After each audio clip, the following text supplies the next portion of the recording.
Hello, my name is Monet Swan, and today, more than ever, I feel compelled to share a message that resonates deeply in these turbulent times. As we navigate the challenges unfolding around us, I am reminded of a powerful quote I shared with my audience last year, and one that holds even greater urgency today. For some, these words will serve as an introduction to a sobering truth.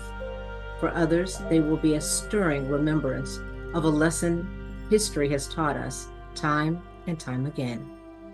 It begins with, first they came for. These are not just mere words. They are a warning, a call to action, and a mirror to our own silence. Shall we listen? Shall we reflect? And most importantly, let's not repeat the mistakes of the past. And now, the quote. First they came for the socialist, and I did not speak out because I am not a socialist. And then they came for the trade unionist, and I did not speak out because I was not a trade unionist. And then they came for the Jews, and I did not speak out because I was not a Jew. And then they came for me.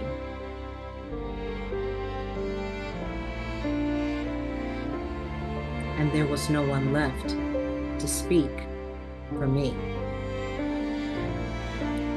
So who is Martin Niemöller, the author? And why is his quote so profound even now? Martin Niemöller, a prominent Lutheran pastor in Germany, initially aligned himself with nationalist and right-wing political ideologies in the 1920s and early 1930s. He sympathized with many of the early tenets of Nazi ideology, and like many of his contemporaries, saw in Adolf Hitler a force that could restore German strength and national identity. However, his perspective shifted dramatically after Hitler's rise to power in 1933, particularly as the Nazi regime began exerting totalitarian control over religious institutions. As the state increasingly sought to manipulate and subjugate the Protestant Church, Niemöller emerged as a leading dissenting voice, decrying Hitler's intrusion into religious affairs and his suppression of individual freedoms. Well, this defiance came at a great personal cost.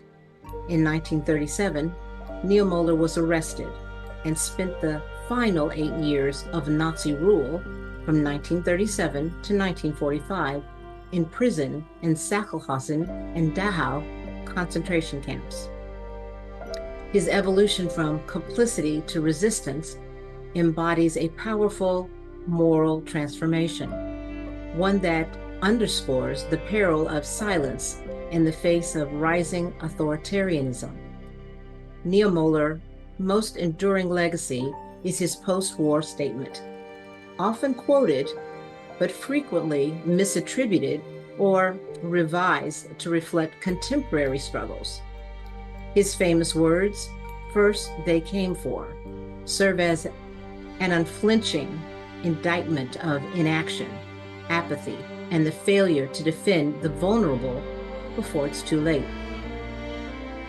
The quote expresses his deep remorse for the German people's passivity as the Nazis persecuted, imprisoned, and exterminated millions. Niemöller's warning remains as profoundly urgent today as it was then. So why does this quote still matter? Because history repeats itself when silence prevails. Today we see different versions of Niemöller's words reshaped to reflect modern injustices, whether in political discourse, social movements, or cultural debates, reminding us that indifference is complicity. Every era has its own moral reckoning, its own marginalized voices, and its own moments where we must decide. Will we speak up, or will we remain silent? And so today, I say my personal quote to the world.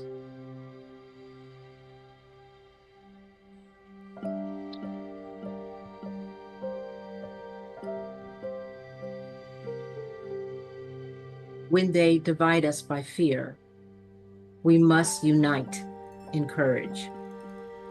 When they silence one, we must speak as many.